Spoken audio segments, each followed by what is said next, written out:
Hello குட்டீஸ், நேத்தியோட தமிழ் மொழி எழுத்துக்கள் கண்டிப்பாக ப்ராக்டிஸ் பண்ணியிருப்பீங்கன்னு எனக்கு தெரியும்.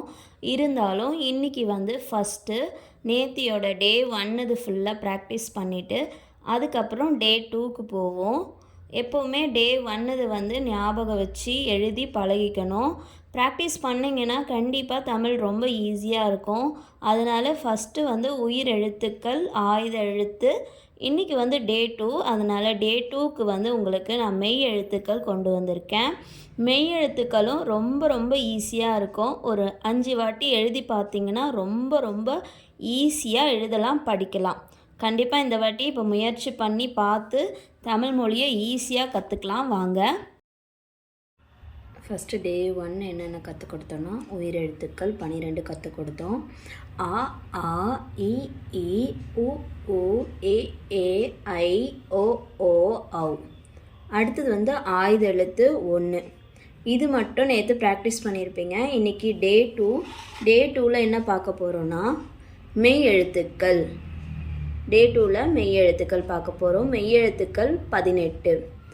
ஃபஸ்ட்டு பார்க்கலாமா? மெய் எழுத்து இக்கு, இங்கு, இச்சு, இஞ்சு, இட்டு, இன்னு, இத்து, இந்து, இப்பு, இம்மு, ஈ, இரு, இல்லு, இவ்வு, இள்ளு, இல்லு, இரு, இன்னு.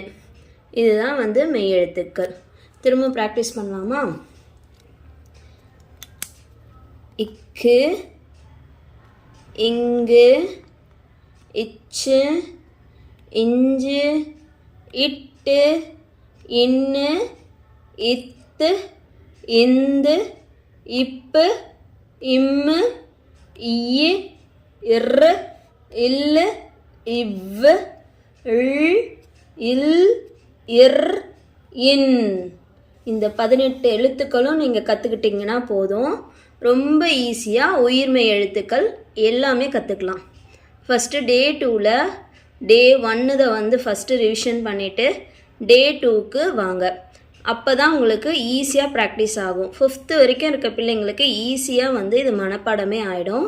ஸோ கண்டிப்பாக நீங்கள் அ, ஆ, இ உயிரெழுத்து இருக்கு இல்லையா, உயிரெழுத்துக்கள், ஆயுத எழுத்து, அடுத்தது மெய் எழுத்து.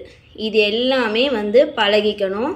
அப்போ தான் நம்ம உயிர்மெய் எழுத்து பழகிட்டு ஈஸியாக எழுத படிக்க கற்றுக்கலாம்.